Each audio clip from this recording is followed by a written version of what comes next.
आप सभी को सादर मारनाथ। परमेश्वर का वचन, प्रभु यीशु मसीह के अनमोल वचन। आइए हम ध्यान करें। संत लूका द्वारा रचित सुसमाचार, लूका का सुसमाचार 17वां अध्याय। पवित्र शास्त्र से पहली 6 आयतें संत लूका के सुसमाचार के 17वें अध्याय से। ये हैं पहली 6 आयतें।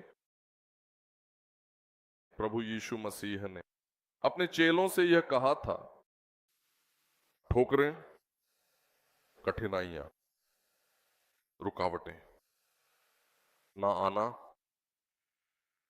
असंभव है, लेकिन वे सारी रुकावटें निश्चित रूप से जिनके द्वारा आती हैं उन पर बड़ा धिक्कार है। वह इन नन्हे मुन्ने मासूम छोटे बच्चों में से किसी भी एक को ठोकर खिलाने के बजाय उसके गले में चक्की का पाट लटकाया जाए और उसे समुद्र में डाल दिया जाना उसके लिए भला है। तुम अपने विषय में सावधान रहो। यदि तेरा भाई कोई अपराध करता है तो उसे समझाकर डांटे, और यदि वह हृदय से पश्चाताप करता है तो उसे क्षमा करे। तो उसे क्षमा कर। यदि वह एक दिन में, यदि वह 7 बार आपके खिलाफ अपराध करता है तो 7 बार तेरी ओर मुड़कर ये कहें कि मैंने पूरी तरह से पश्चाताप कर लिया है, तो उसे क्षमा करना होगा। तब प्रेरितों के समूह ने प्रभु से निवेदन करते हुए कहा कि हमारा विश्वास और बढ़ा दीजिए। जब उन्होंने प्रभु से कहा, प्रभु ने प्रेरितों से यूं कहा, यदि तुम्हारा राई के दाने जितना, यदि तुम्हारे पास राई के दाने जितना भी अटूट विश्वास रखते हो तो तुम इस गूलर के पेड़ से यह कह सकते हो कि अपनी जड़ से उखड़ जा और जाकर गहरे समुद्र में स्थापित हो जा, और वह तुम्हारी बात मान लेगा। तो वह तुम्हारी आज्ञा मानेगा। ध्यान दें, महोत्सवों का भव्य आयोजन, हमारी जिम्मेदारी इस विषय पर। लूका का सुसमाचार 17वां अध्याय 7 से लगभग 10 वचन। जब मैं व्याख्या करने के लिए ध्यान कर रहा था, वह संदर्भ क्या है? जब मैं सेवक और स्वामी के बारे में ध्यान कर रहा था, यह पहला भाग ध्यान के दौरान मेरे सामने आया था। जब मैं इस वचन पर ध्यान कर रहा था, बहुत ही गहरे अनुभव सामने आ रहे थे। एक खजाने की तरह, सोने की खान की तरह, बहुत सारी नई बातें जब वे प्रकट हो रहे थे तो मुझे काफी अजीब और विचित्र लगा कि गहराई में और क्या है। जब मैंने ध्यान करने का निश्चय किया और ध्यान कर रहा था, प्रभु के वचनों में जो अद्भुत है, चमत्कारी है, बहुत ही विशेष है, मानवीय ज्ञान के लिए परे की बातें समझकर मुझे तो बहुत आश्चर्य हुआ। इसलिए हर एक वचन में इतनी गहराई, इतना विस्तार, क्या इतनी विशेषता है? तो कितना ज्ञान चाहिए प्रभु की बातों को समझने के लिए, और हमें समझने के लिए कितना ज्ञान है। मुझे तो बहुत ही आश्चर्य हुआ। मैं उन विशेषताओं को आपके साथ कितना साझा कर पाऊंगा, मुझे अपनी क्षमता नहीं पता, पर मैं प्रयास करूंगा। आप भी सावधानी पूर्वक गहराई से विचार करें। इसमें कुछ अद्भुत सत्य हमारे सामने स्पष्ट रूप से प्रकट हो रहे हैं। इसमें हमें बहुत सी विशेष बातें दिखाई दे रही हैं। इसलिए प्रभु यीशु मसीह के शिष्य अपनी सेवा और सेवकाई में कई कठिनाइयां और बाधाएं, चुभने वाली बातें, इसके साथ ही फरीसियों और शास्त्रियों के कारण सवाल, संदेह और तमाम मुश्किलों, इन सब का सामना करते हुए वे लगातार आगे बढ़ रहे थे। इस समय प्रभु यीशु मसीह अपने शिष्यों से विशेष रूप से ये बातें कह रहे हैं। ये बातें भीड़ से कही गई बातें नहीं हैं।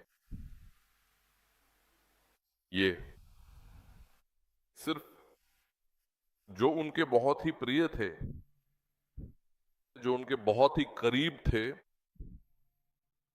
जिन्हें उनके स्वर्ग के महान राज्य का वारिस होना था, अपने प्रिय प्रेरितों से और अपने सभी शिष्यों से एकांत में प्रभु ने ये शक्तिशाली शब्द कहे, ये पवित्र वचन। इसलिए ये वचन उन लोगों पर लागू होते हैं जो वे लोग जो ईश्वर के अत्यंत निकट हैं, प्रभु के सच्चे अनुयायी हैं, जिन्होंने प्रभु की तरह ही अपना जीवन जीने का एक दृढ़ निश्चय और पवित्र संकल्प लिया है। यह विशेष नियम और सिद्धांत सिर्फ उन्हीं पर लागू होते हैं, लेकिन सांसारिक लोगों, साधारण व्यक्तियों या विशाल भीड़ पर ये बातें बिल्कुल भी लागू नहीं होती। ये शिष्यों से कही गई बातें हैं। अगर हम खुद को शिष्य मानते हैं तो आइए इसे समझें, इसका पालन करें और प्रभु के स्वरूप में बदल जाएं। परमेश्वर का यह कहना है कि जीवन में ठोकरों का आना तो पूरी तरह से अनिवार्य है, पर जिसके द्वारा वे आती हैं उस पर हाय। मुख्य रूप से हम यहां दो बातें देखते हैं। पहली,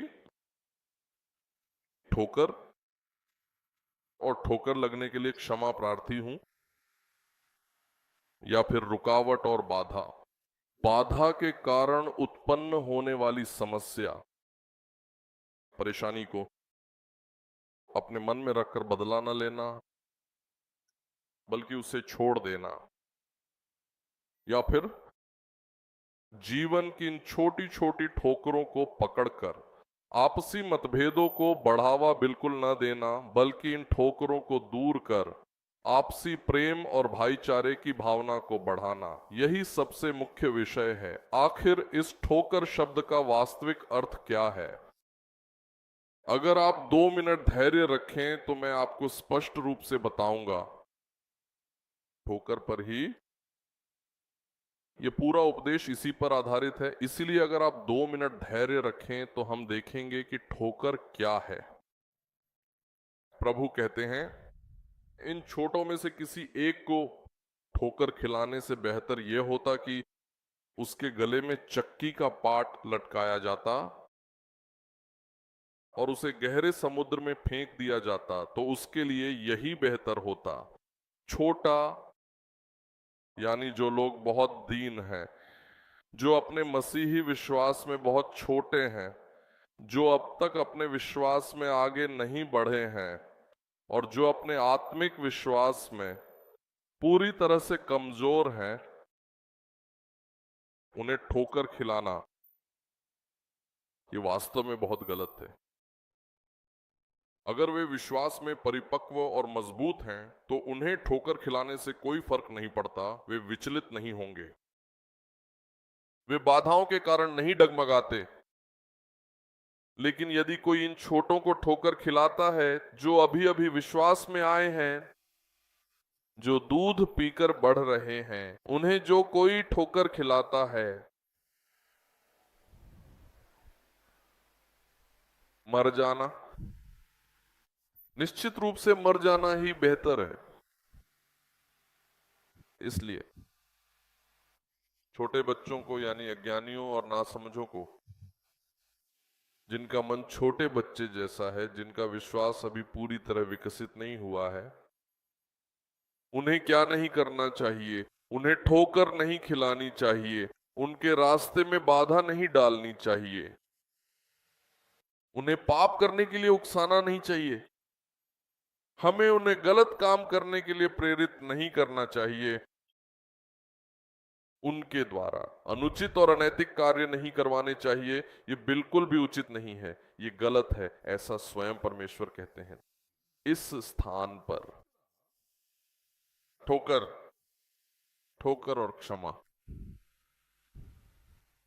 पहले दो वचनों में प्रभु कहते हैं ठोकरें लगना बहुत ही सामान्य बात है। जीवन में मुसीबतें और कठिनाइयां लगातार आती रहती हैं, जो कि स्वाभाविक रूप से होता है।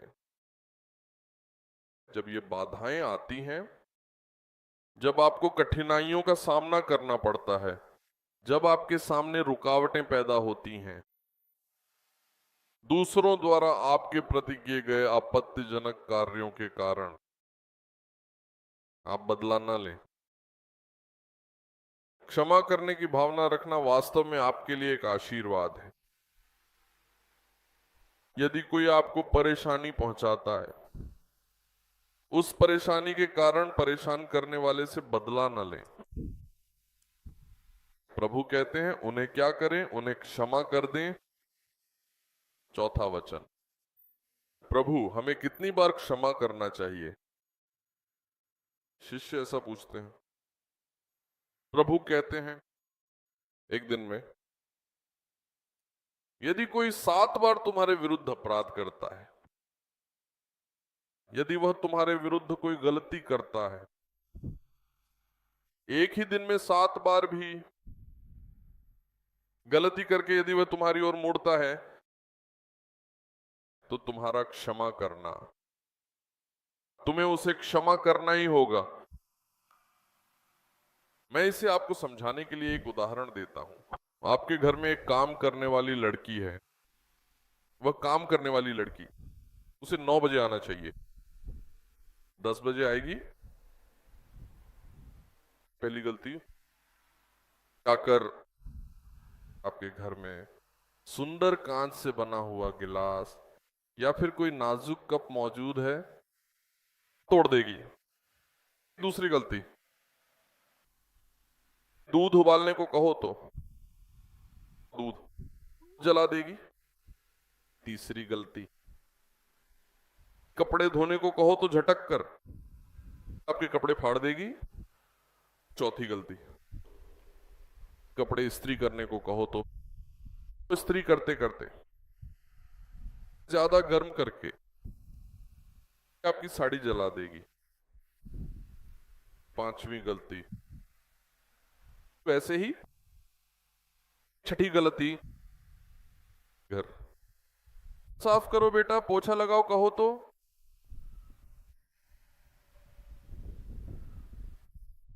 लोटा भर के, बाल्टी भर के पानी डाल देगी और आप फिसल कर गिर जाएंगे। छठी गलती, वैसे ही 5 बजे तक काम करना है, मुझे काम है, 3 बजे चली जाऊंगी, कहेगी 7 गलतियां हो गई आज के लिए। इन 7 गलतियों को करने वाली काम वाली को मैं अपने जरूरी काम से नहीं निकालूंगा, सिर्फ एक ही दिन में। आपको समझाने के लिए कह रहा हूं, 7 गलतियां की उस काम वाली ने, एक ही दिन में 7 बार आपके सामने गलती करके आपको बहुत परेशान किया। इस काम वाली ने, अब आप सच सच बताइए, 7 गलतियां एक दिन में करने वाली काम वाली को माफ करके, कोई बात नहीं कल सुबह आना, गलतियां कौन नहीं करता, तुम भी करती हो, मैं भी करता हूं, मैं कर रही हूं तो मेरा पति मान रहा है, या फिर वो करें तो मैं मान लेती हूं, तुम्हारे गलतियां तो होती ही रहती हैं। आज पता नहीं क्या हुआ, तुम्हारा दिन अच्छा नहीं था, जो हुआ सो हुआ, 7 गलतियां हो गई, ऐसा सोचकर हम में से कितने लोग हैं जो एक ही दिन में 7 गलतियां करने वाली काम वाली को काम से निकाले बिना, बिना डांटे या सजा दिए, वह 7 बार कहती है अम्मा गलती हो गई, पता नहीं मेरा दिमाग ठीक नहीं था अम्मा, अम्मा गलती हो गई, मेरे पति पीकर आए थे इसलिए मेरा दिमाग काम नहीं कर रहा था अम्मा, वह 7 बार ऐसा कहती है। कितने लोग उसकी गलती को गलती न मानकर, गलती को सही मानकर उसे माफ करके छोड़ देते हैं। एक बार अपना हाथ उठाइए। तब कहते हैं कि शिष्यों ने कहा, आपकी तरह ही उदास चेहरा बनाकर शिष्यों ने कहा, प्रभु यह कैसे संभव है? एक ही दिन में 7 बार गलती करके हमें परेशान करने वाले को, हमारे प्रति अपराध करने वाले को माफ करना कैसे संभव है? अगर ऐसा करना है तो हम में उतना विश्वास नहीं है। एक ही दिन में 7 बार हमें परेशान करने वाले को माफ करने के लिए हमारे विश्वास को मजबूत करो। एक ही दिन में 7 बार अपराध करने वाले को माफ करने के लिए हमारा विश्वास बढ़ाओ, हमारे विश्वास को मजबूत करो। एक ही दिन में 7 बार गलती करने वाले को माफ करने जितना विश्वास हमें प्रदान करो।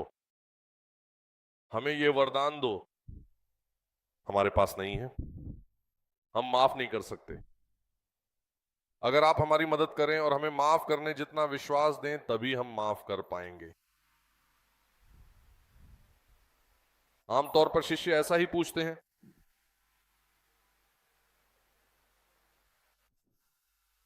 पांचवी आयत, प्रेरितों ने हमारा विश्वास बढ़ाओ ऐसा प्रभु से कहा था। प्रभु कहते हैं,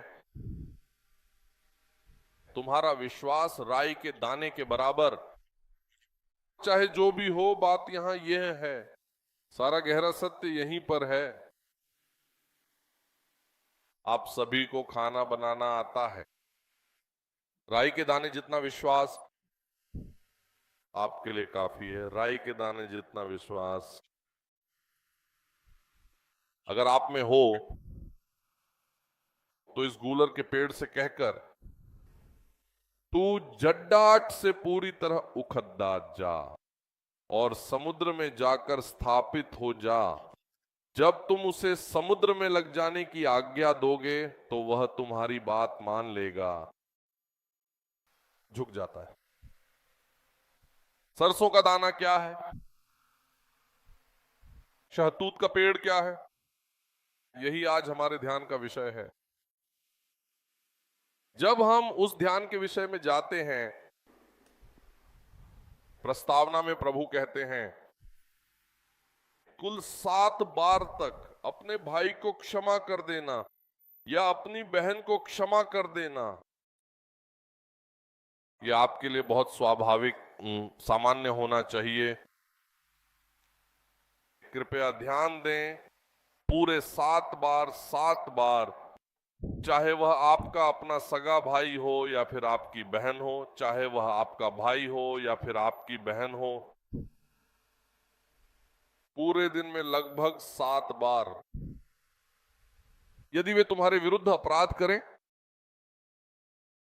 अपने भाई या बहन से निश्चित रूप से माफी मांगना तुम्हारे लिए बहुत ही स्वाभाविक और सरल होना चाहिए। 7 बार भी अपने साथियों को क्षमा करना तुम्हारी सामान्य आदत होनी चाहिए। जैसा मैंने पहले कहा, तब शिष्य कहते हैं, प्रभु एक ही दिन में 7 बार हमें परेशान करने वाले को क्षमा करने जितना विश्वास हमें प्रदान करें, बिना बैर रखे अपने भाई को क्षमा करने के लिए। तुम्हें बहुत बड़े विश्वास, तुम्हें महान विश्वास की आवश्यकता नहीं है। उस व्यक्ति के अपराध के कारण तुम्हारे हृदय में बोए गए कड़वाहट के पेड़ को उखाड़ने के लिए तुम्हें जिसकी आवश्यकता है वह है एक जीवित विश्वास। तुम्हें एक जीवंत और अटूट विश्वास की आवश्यकता है। तुम्हारे लिए उतना बड़ा विश्वास महत्वपूर्ण नहीं है। तुम्हें बस इतना सा विश्वास चाहिए, लेकिन यदि तुम्हारे पास सार और सत्य से भरा विश्वास है तो वह पर्याप्त है। सार से भरा हुआ, यदि तुम्हारे पास रत्ती भर भी सच्चा विश्वास है तो वह पर्याप्त है। मैं फिर से कहता हूं, सच्चा विश्वास। यदि तुम्हारे पास मात्र सरसों के दाने जितना भी विश्वास है तो वह तुम्हारे लिए पर्याप्त होगा। सरसों का दाना बहुत छोटा होता है, लेकिन उस दाने में क्या है? उसमें जीवन है, उसमें सार है। ध्यान दें, यदि वह छोटा सरसों का दाना जमीन में बोया जाए, भले ही वह एक छोटा सा बीज हो, उसमें सार होता है, इसलिए वह क्या होगा? वह अंकुरित होगा। उसी तरह प्रभु कहते हैं 7 बार उन लोगों को क्षमा करने के लिए जिन्होंने आपके विरुद्ध अपराध किया है। आपको पहाड़ जैसे विश्वास की आवश्यकता नहीं है। यदि आपके पास राई के दाने या चींटी के सिर जितना भी जीवित विश्वास है तो वह पर्याप्त है। आप क्षमा कर सकते हैं। प्रभु यीशु ऐसा कहते हैं। अब देखते हैं कि आपत्ति का क्या अर्थ है। आपत्ति का अर्थ है और अबंधन। अबंधन, अबंधन शब्द का अर्थ होता है क्रम भंग, क्रम में बाधा। यह वास्तव में एक बहुत अच्छी बात थी जो बिगड़ गई। एक अच्छी बात को पूरी तरह से बिगाड़ देना, क्रम बंधन। ध्यान दें, बच्चों को 9 बजे स्कूल जाना होता है। यदि काम वाली 7:30 बजे आती है तो वह खाना बनाएगी, आप टिफिन पैक करेंगे। 8:30 बजे ही ऑटो रिक्शा आएगा और तैयार बच्चे स्कूल जाएंगे। यदि 9 बजे तक मालिक का टिफिन तैयार हो जाता है तो वह काम पर चले जाएंगे। यह एक क्रम है, एक सटीक क्रम। यदि इस क्रम का प्रतिदिन पालन किया जाए तभी बच्चे स्कूल जा पाएंगे, अन्यथा वे उन्हें स्कूल में प्रवेश नहीं करने देंगे। मालिक को ऑफिस से छुट्टी लेनी पड़ेगी। यह व्यवस्थित है, यह क्रम के अनुसार है। उदाहरण के लिए मान लीजिए कि रसोइयां 8 बजे आती है, तो क्रम का क्या होगा? यह अव्यवस्थित हो जाएगा। पूरा क्रम क्या होगा? सब कुछ उल्टा पुल्टा हो जाएगा। खाना तैयार नहीं होगा, टिफिन तैयार नहीं होगा, बच्चों को देर हो जाएगी स्कूल में, टीचर उन्हें वापस भेज देंगे, फिर ऑटो वाला उन्हें छोड़कर चला जाएगा, फिर आपको स्कूटी लेकर जाना होगा और गेट के बाहर खड़े लोगों को वापस लाना होगा। देखा आपने, सिर्फ आधा घंटा।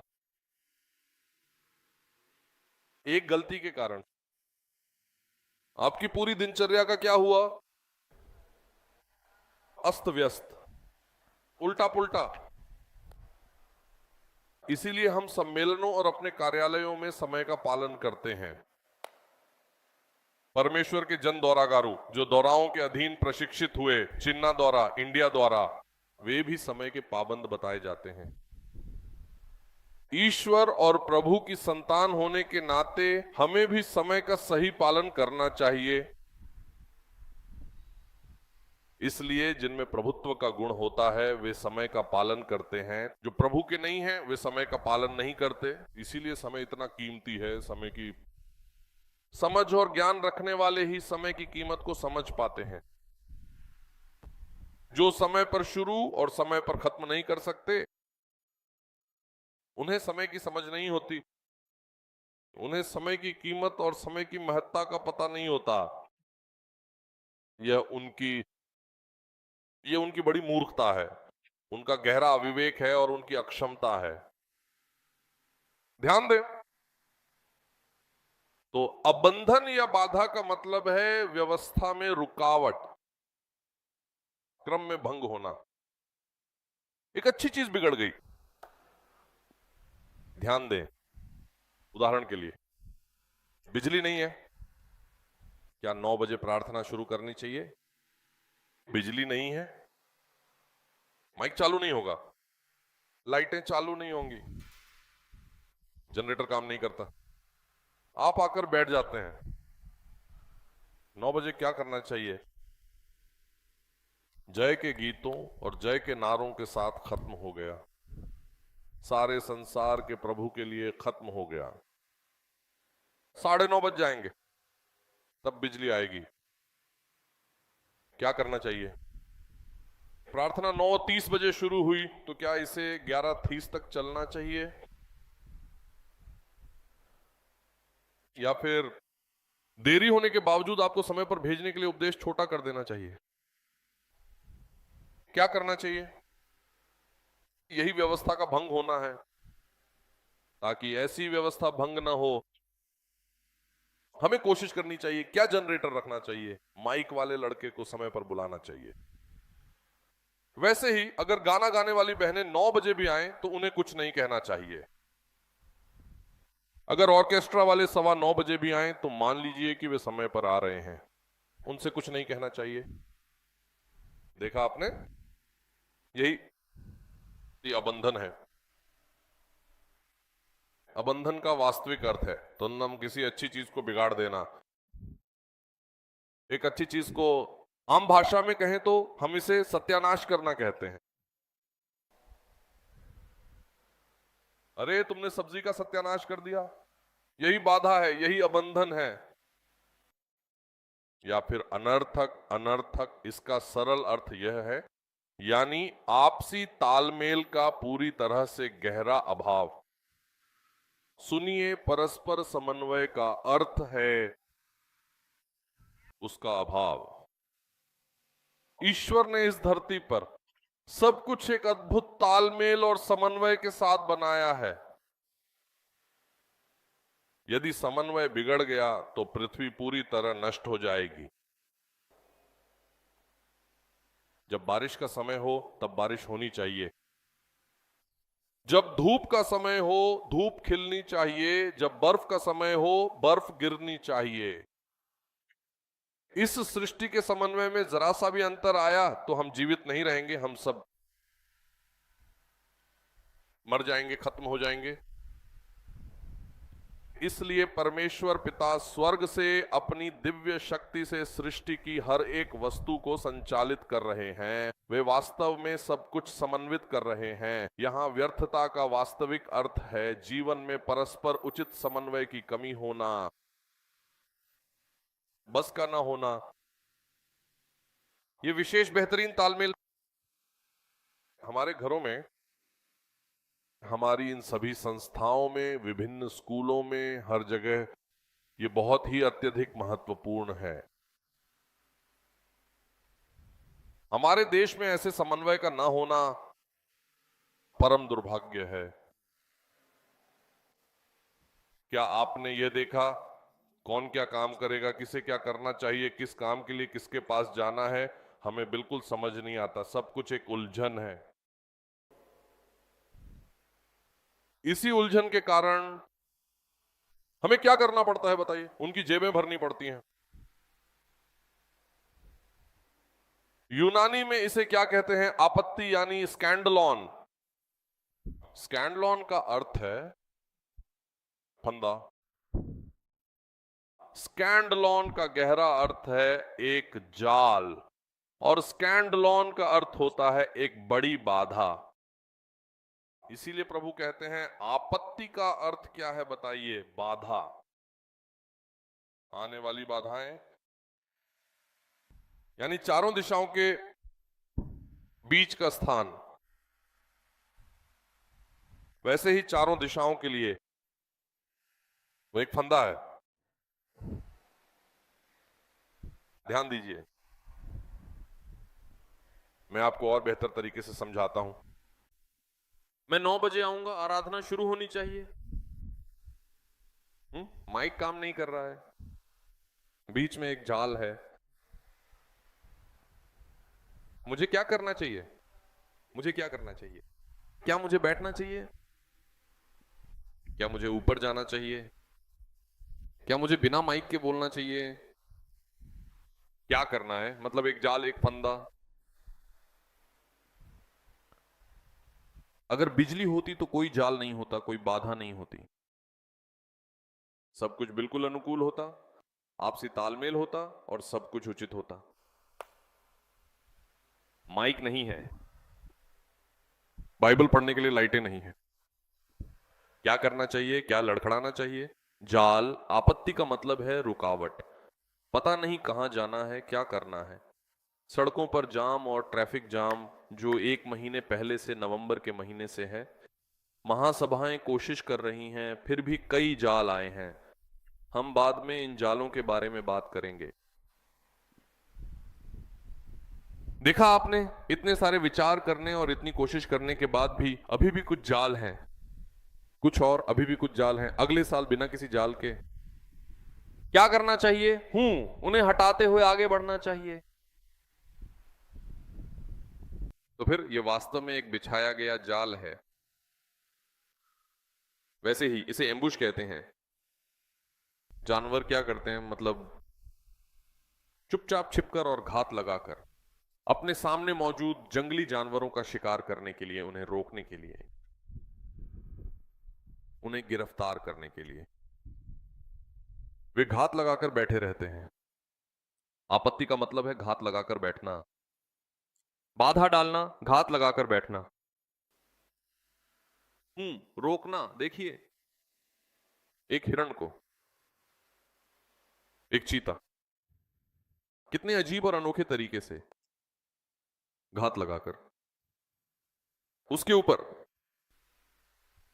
कूदकर उसे अपना भोजन बना लेता है। देखिए, यही आपत्ति है। मत्ती का सुसमाचार 5:29 और 30। मैं इसे ऐसे पढ़ रहा हूं कि आप समझ सकें। देखिए, यदि तेरी दाहिनी आंख तुझे पाप में गिराती है तो उसे निकाल फेंक, तो उसे निकाल कर फेंक दे, क्योंकि तेरे लिए यही अच्छा है कि तेरे अंगों में से एक नष्ट हो जाए और तेरा सारा शरीर नरक में न डाला जाए। ये तेरे लिए अच्छा है ना? यदि तेरा दाहिना हाथ तुझे पाप में गिराता है तो उसे काट कर फेंक दे। तेरे पूरे शरीर के नरक में जाने से बेहतर है तुम्हारे शरीर के अंगों में से एक का नष्ट हो जाना तुम्हारे लिए अच्छा है ना?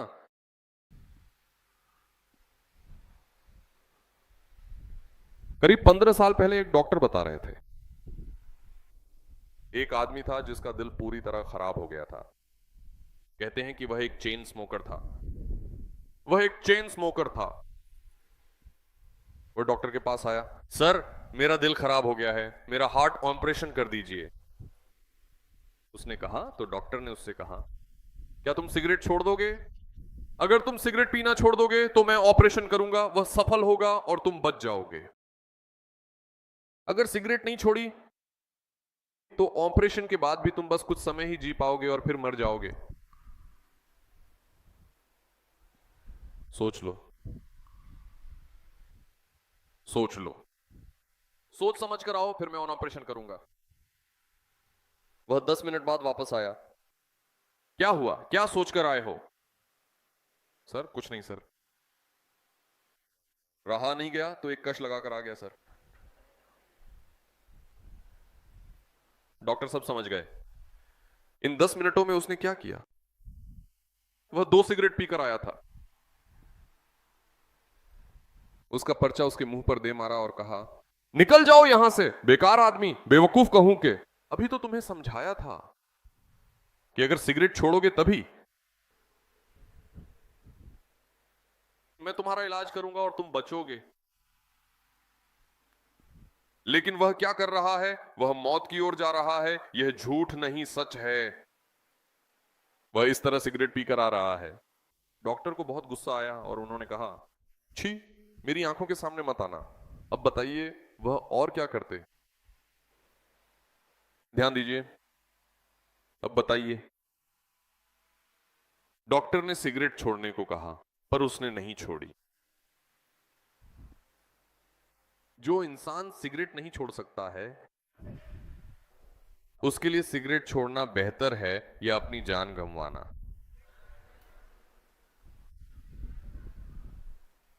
वह कह रहा है कि मैं नहीं छोड़ सकता। आप क्या कहेंगे? अरे, अपनी कीमती जान को जोखिम में डालकर अपने बीवी बच्चों को बेसहारा और लाचार बनाकर सड़क पर लाने से बेहतर क्या है? स्वयं भगवान भी तो यही कहते हैं। अपनी आंखों से पाप करके नरक में जाने से बेहतर है कि तुम्हारी आंख ही ना हो। इसका मतलब आंखें निकाल लेना या बिना आंखों के जीना नहीं है। वहां हमें यह समझना होगा, जिसे अंग्रेजी में हाइपरबोले कहते हैं। हाइपरबोले का मतलब है अतिशयोक्ति। उस पीड़ा को समझाने के लिए प्रभु यहां अतिशयोक्ति का उपयोग करते हैं। तुम्हारे लिए नरक की घोर पीड़ा सहने से कहीं अधिक श्रेयस्कर यह है कि तुम इस दुनिया में बिना आंखों के अपना जीवन व्यतीत करो। अपने स्वयं के हाथों से पाप करने के पश्चात नरक की भीषण आग में जलने से कहीं अधिक श्रेष्ठ है कि तुम एक अपाहिज के रूप में जीवन बिताओ। अब जो उदाहरण मैंने आपको दिया है, चाहे डॉक्टर हो, नर्स हो या हम हो, हम क्या कहेंगे? सिगरेट पीकर अपनी जान गंवाने से बेहतर है। सिगरेट छोड़ देना ही आपके लिए बेहतर है। जरूरत पड़े तो सिगरेट न पीने के लिए अपने दोनों हाथ कटवाकर भी जी सकते हो। सरकार पेंशन देगी और तुम आराम से जी लोगे। तो प्रभु जो आंखें निकाल लेने की बात कह रहे हैं, उसका मतलब है कि नरक में दूसरी मौत पाने से बेहतर है कि तुम इस दुनिया में अंधे रहकर स्वर्ग पहुंचो। प्रभु का मतलब आंखें फोड़ना या हाथ काटना नहीं है। सृष्टिकर्ता भला ऐसी बात क्यों कहेंगे? समझ आया? ठीक इसी प्रकार की एक अतिशयोक्ति हम मत्ती 16:24 में देखते हैं। बेटा, अब इसे ध्यान से पढ़ो। तब यीशु ने अपने चेलों से कहा, यदि कोई मेरे पीछे आना चाहता है, सही, तो वह अपने आप का इनकार करे और अपना क्रूस उठाकर मेरे पीछे पीछे चले आओ। क्रूस उठाने का अर्थ यह है कि सहनशीलता और धैर्य के साथ मेरे पीछे निरंतर चलते रहो। चाहे जीवन में कठिनाइयां हो, मुसीबतें हो या भारी बोझ हो, उसे धैर्य से सहते हुए तुम्हें मेरे पीछे चलना होगा। आजकल कई जवान लड़कियां शादी क्यों नहीं कर रही हैं? क्योंकि उनका धैर्य और सहनशीलता समाप्त होती जा रही है। उनकी सहने की क्षमता अब कम होती जा रही है। इसीलिए जो मेरे पीछे आना चाहता है, उसे क्या चाहिए? क्रूस यानी धैर्य, सहनशीलता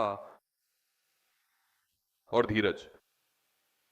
इसीलिए पादरी साहब कहते हैं, एक बड़ा भजन है, क्रोध में जल्दबाजी मत करो, कृपया बताइए, थोड़ा धीरज धरो, थोड़ा धैर्य रखिए। इसीलिए गलातियों 4:15 में भी पौलुस अतिशयोक्ति का उपयोग करते हैं। जो लिखा है उसे पढ़ो बेटा, तब तुम्हारा वह धन्य भाव कहां रहा।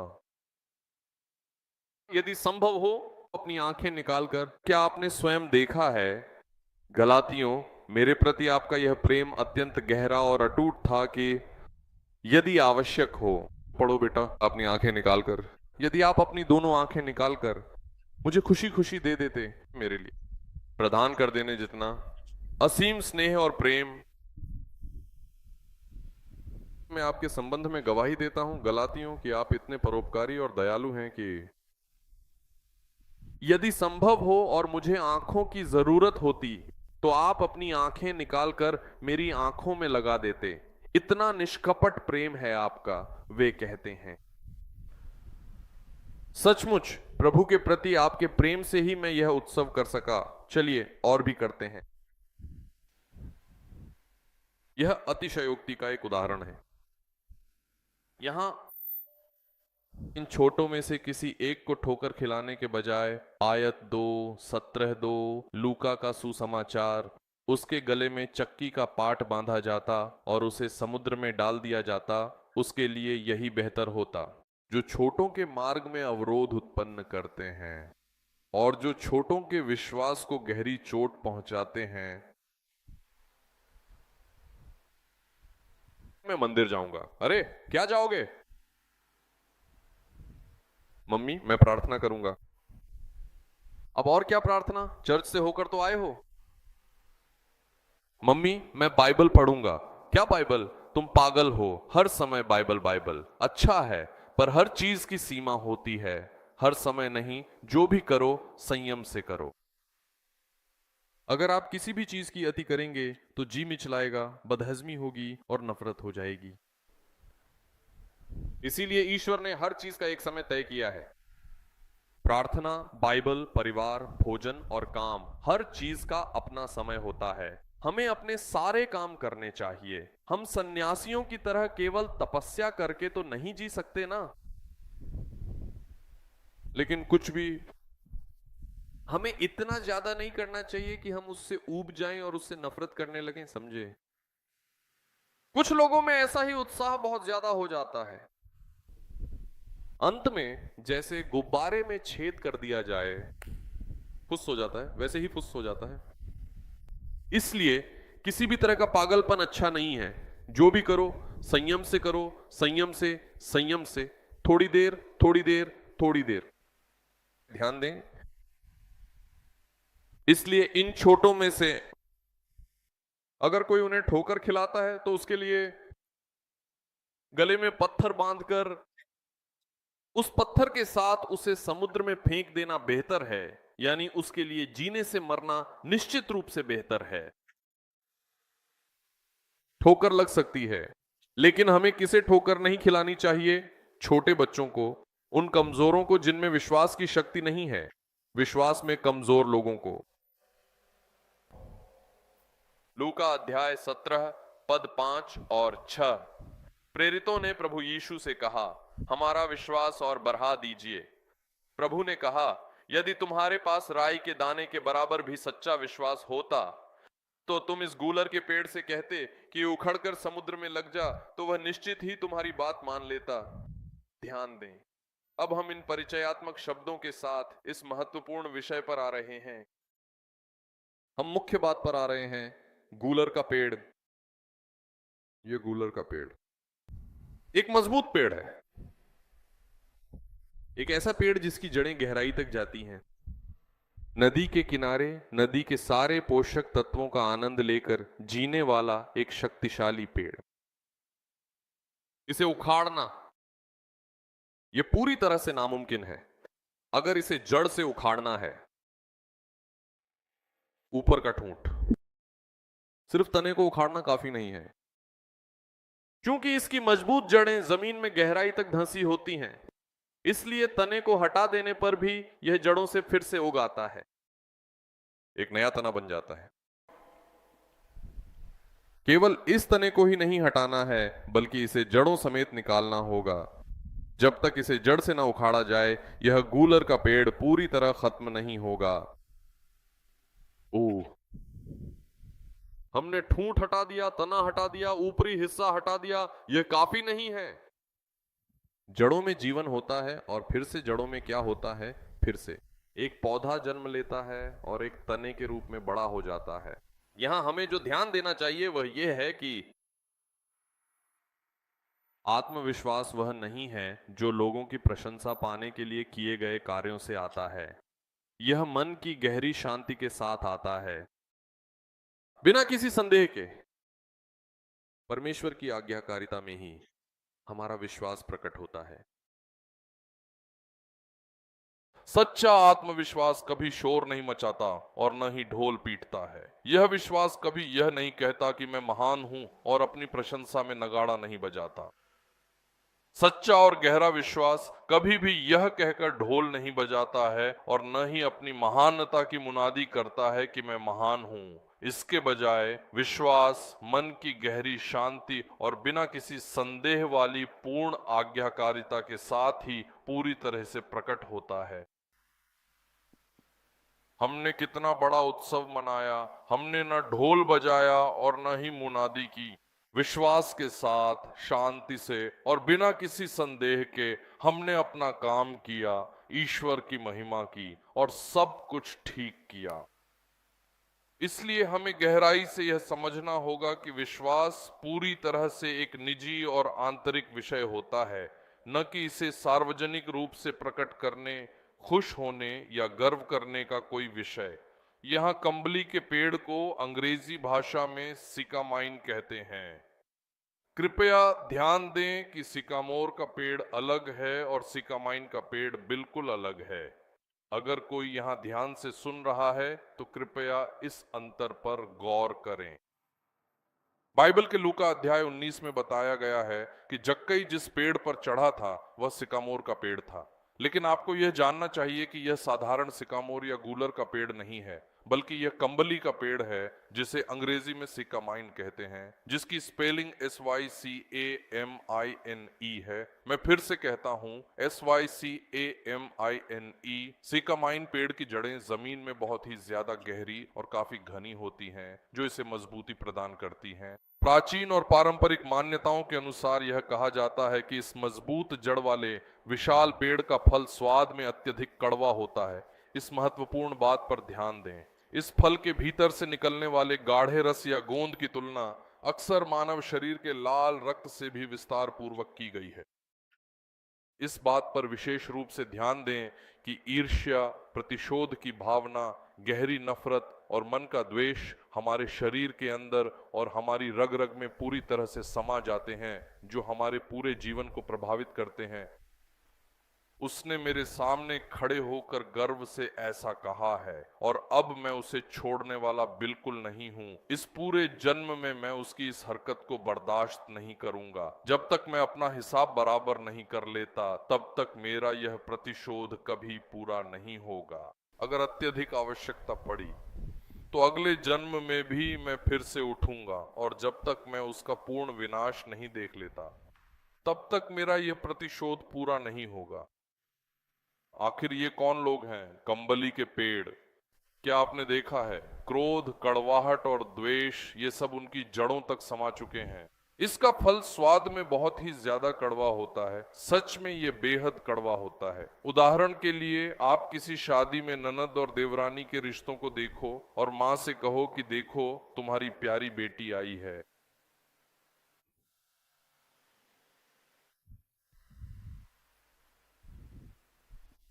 यहाँ हमारे सामने ये विशाल और पुराना शहतूत का पेड़ खड़ा है। आखिर यहाँ क्या घटित हो रहा है? मेरी नसों के भीतर और शरीर के बहते हुए खून में ये अजीब सी हलचल क्यों महसूस हो रही है?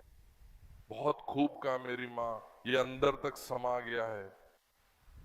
ये अब पूरी तरह से गहराई के साथ अपनी जड़ें मजबूती से जमा चुका है। शहतूत के विशाल पेड़ जैसी गहरी और कड़वी नफरत, दूसरों के प्रति हमारी शत्रुता, क्रोध और जलन की यह भावना हमारी रग रग में पूरी तरह से बस जाती है। इसे दूर करना मात्र ईश्वर में पूर्ण विश्वास के माध्यम से ही मुमकिन हो सकता है। भगवान में हमारे इस अटूट विश्वास के बिना यह सब मुमकिन नहीं था। वास्तव में किसी भी परिस्थिति में यह मुमकिन नहीं हो सकता। इसीलिए प्रभु हमारे सामने एक अद्भुत उदाहरण प्रस्तुत कर रहे हैं। इसलिए प्रिय भक्तों, प्रभु कहते हैं,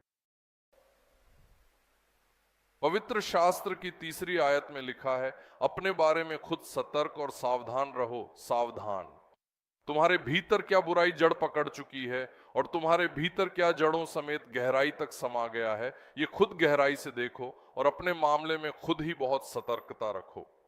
यदि तुम्हारा भाई तुम्हारे विरुद्ध कोई अपराध करे या कोई गलती करे, तो उसे प्रेम पूर्वक समझाओ और उसकी गलती के लिए उसे डांटो। तुम उसके पास जाओ और उसे समझाओ कि उसका यह कृत्य गलत था। यदि तुम्हारा भाई तुम्हारे विरुद्ध कोई पाप करे तो उसे डांटो, और यदि वह पश्चाताप करे तो उसे क्षमा कर दो। जब तुम गलती करने वाले को डांटते हो और वह तुम्हारी ओर मुड़कर अपनी भूल स्वीकार करते हुए पछतावा करता है और वह यह कहे कि हाँ मुझसे गलती हो गई है तो उसे माफ कर दो, उसे मुक्त कर दो और उस बात को वहीं छोड़ दो। यदि वह एक ही दिन में 7 बार तुम्हारे विरुद्ध अपराध करे तो उसे 7 बार तक हृदय से क्षमा करो। प्रभु ने कहा, यदि तुम में राई के एक छोटे से दाने के बराबर भी सच्चा विश्वास हो तो तुम इस शहतूत के पेड़ से कहोगे कि अपनी जड़ से उखड़कर इस विशाल समुद्र में लग जा, तो वह तुम्हारी हर आज्ञा का पालन करेगा। कृपया यहाँ ध्यान दें, इस सुंदर शहतूत के पेड़ पर लगे मीठे फलों को ध्यान से देखिए।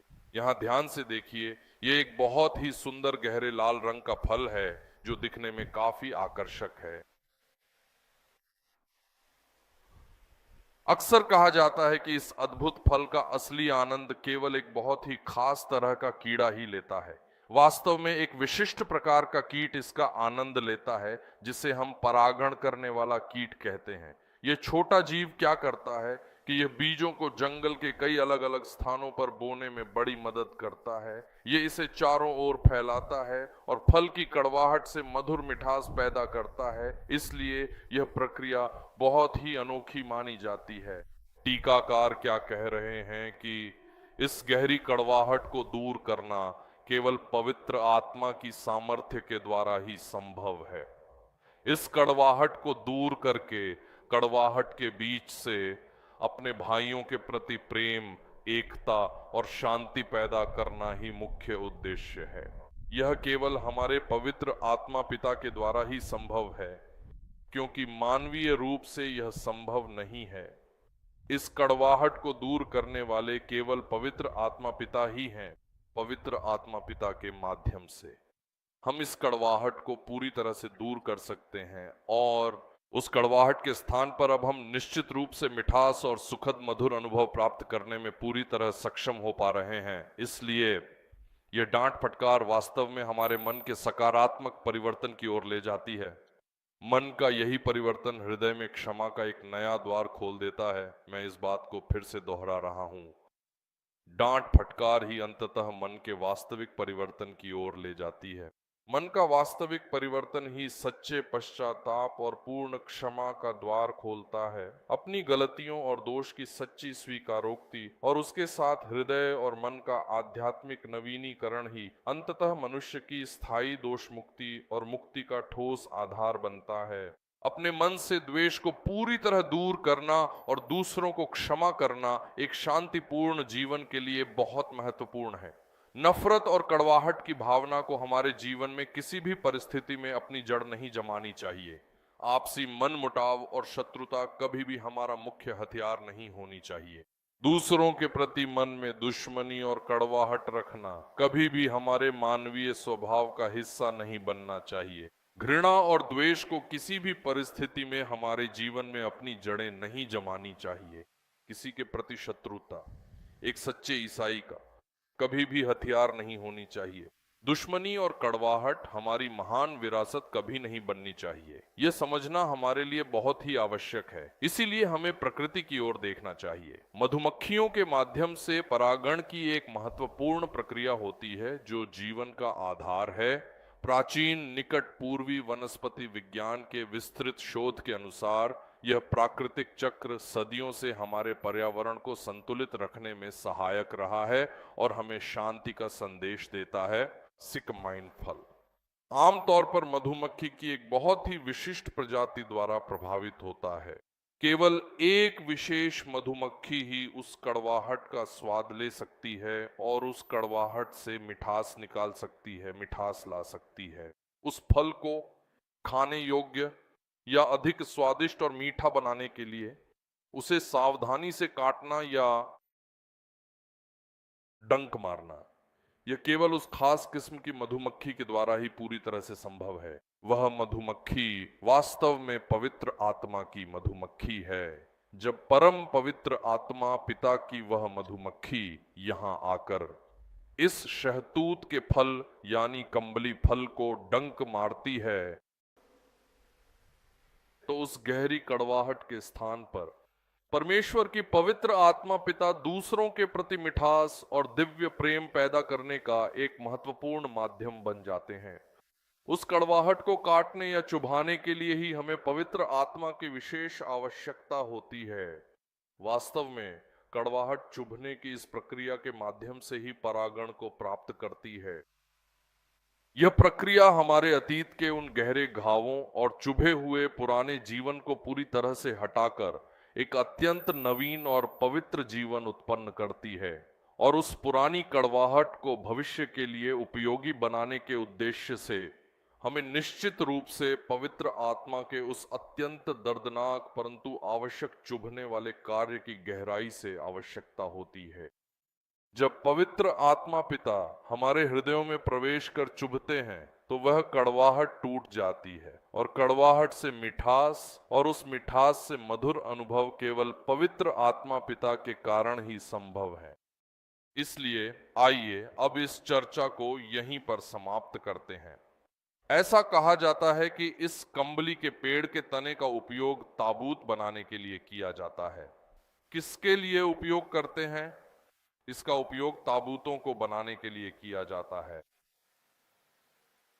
इसलिए इस तरह की गहरी नफरत, कड़वा द्वेष, प्रतिशोध की भावना और तीव्र गुस्सा केवल विनाशकारी ताबूतों के निर्माण में ही काम आता है। यह जीवित मनुष्य को भीतर से मारकर उसे एक निर्जीव शव में बदलने का मुख्य कारण बनता है। पवित्र बाइबल के अनुसार मत्ती का सुसमाचार उसके अध्याय संख्या 6 और पद संख्या 12 में हमें यह महत्वपूर्ण शिक्षा दी गई है। वहां लिखा है कि हे प्रभु, तू हमारे पापों को उसी प्रकार क्षमा कर जिस प्रकार हमने भी अपने विरुद्ध अपराध करने वाले अपराधियों को पूरी तरह से क्षमा कर दिया है। हे परमेश्वर, ठीक उसी प्रकार से हमारे सभी आड़ों को क्षमा कर दीजिए जिस प्रकार हम अपने विरुद्ध अपराध करने वाले लोगों को हृदय से क्षमा करते हैं, वैसे ही आप हमारे समस्त अपराधों को क्षमा कर दीजिए। प्रभु की प्रार्थना को 70 बार 7 बार दोहराने वाले हम क्या इन शब्दों के सार का आनंद लेते हुए, उन्हें समझते हुए और याद करते हुए कह रहे हैं, या हम इसे किसी मंत्र या तंत्र की तरह बोल रहे हैं? आइए इसे समझें।